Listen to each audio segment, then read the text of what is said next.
Assalamualaikum warahmatullahi wabarakatuh. Salam sejahtera bagi kita semua. Teman-teman media cetak, media elektronik, saya didampingi oleh Pak Mensesnek, Pak Menteri Keuangan, Pak Menteri SDM, dan Pak Menteri KKP. Diminta untuk menyampaikan beberapa hal yang terkait dengan rapat kerja tadi yang dihadiri oleh seluruh Menteri, Wamen, dan seluruh eselon 1, dan juga direksi daripada BUMN.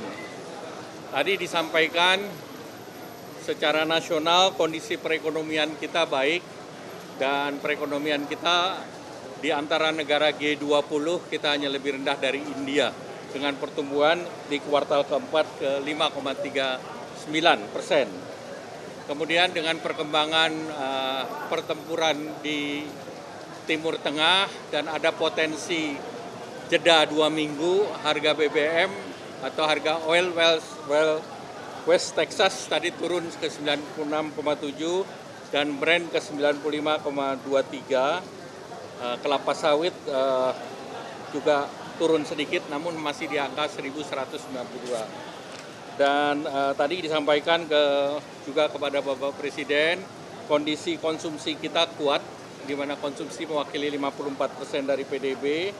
Ketahanan pangan kita juga relatif kuat, produksi beras di 2025 34,7 dan stok bulog sebesar 4,6 juta ton, dan juga ditambah untuk energi dari Kementerian ESDM, dan kita sudah menyepakati per 1 Juli B50, di mana itu meningkatkan ketahanan anggaran dari saving sebesar 48 triliun dan fungsi dari APBN sebagai shock absorber.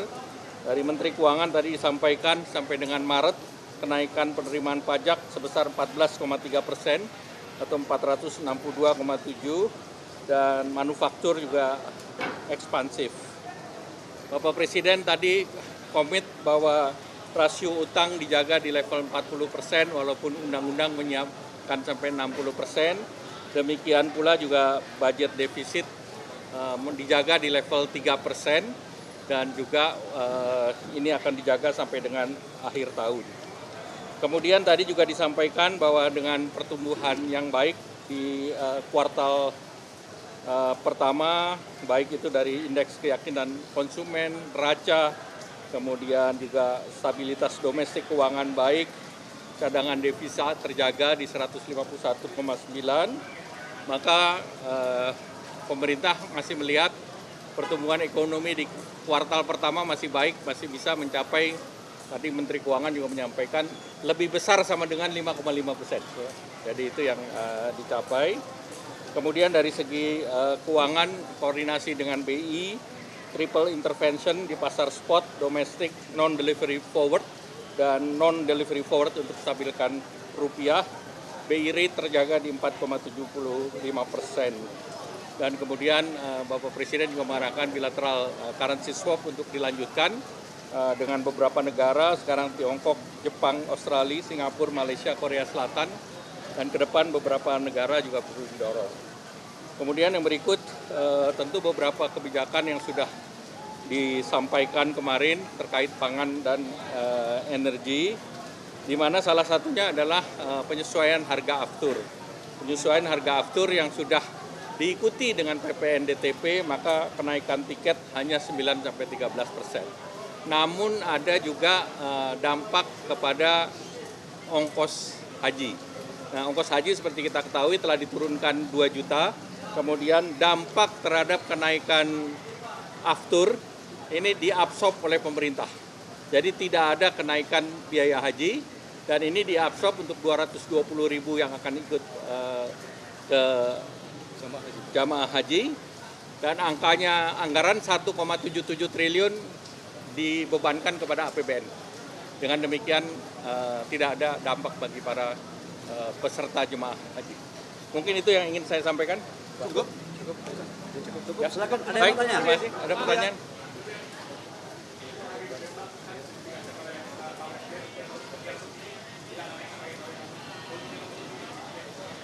Ya, mengenai dengan BBM yang RON 92 95, 98 termasuk dengan solar yang Pertamina Dex itu nanti kita akan melakukan penyesuaian setelah perhitungan selesai. Sekarang kita masih melakukan exercise dan mudah-mudahan doakan agar betul-betul harga ICP bisa turun, itu akan jauh lebih baik lagi. Tapi sampai dengan sekarang kita masih melakukan perhitungan dengan badan usaha seperti Pertamina dan swasta. Menyangkut LPG, ini teman-teman media saya menyampaikan bahwa masa sulit kita untuk LPG sudah kita lewati sejak tanggal 4. Alhamdulillah sekarang cadangan kita untuk LPG kapasitasnya sudah di atas 10 hari. Sebentar lagi kapal kita masuk. Dan solar tidak kita lakukan impor, yang kita lakukan itu tinggal bensin aja, tinggal kurang lebih sekitar 20 sampai 22 juta kiloliter. Itu aja. Pak, itu kapal tadi maksudnya di Hormuz yang sampai sekarang. Kapal mana? Oh, nggak ada urusannya sama kalau LPG nggak ada urusannya sama Selat Hormuz. Karena kita sudah ambil dari Australia, dari Amerika dan beberapa negara lain, ya. Kapal itu dari mana, Pak? Sampai sekarang. Lagi dilakukan komunikasi yang intens terkait dengan 2 kapal itu. Insya Allah doain bisa cepat. Dengan redahnya ada jedah 2 minggu daripada eskalasi di Timur Tengah, mudah-mudahan bisa cepat selesai. Pak, tadi Pak Presiden bilang tidak banyak dari Selat Hormuz dan dari kita itu sebenarnya berapa persen kita perbandingannya? Total yang kita ambil dari Selat Hormuz untuk crude, kita kan nggak pernah impor BBM jadi dari Timur Tengah, dari Middle East. Yang ada itu tinggal crude-nya aja. Crude-nya sekitar 20-25%. Dan kita sudah mampu mendapatkan penggantinya dari beberapa negara seperti Angola, Afrika, Nigeria, Amerika, dan beberapa negara lain. Jadi kita insya Allah udah clear lah, insya Allah aman. Ya.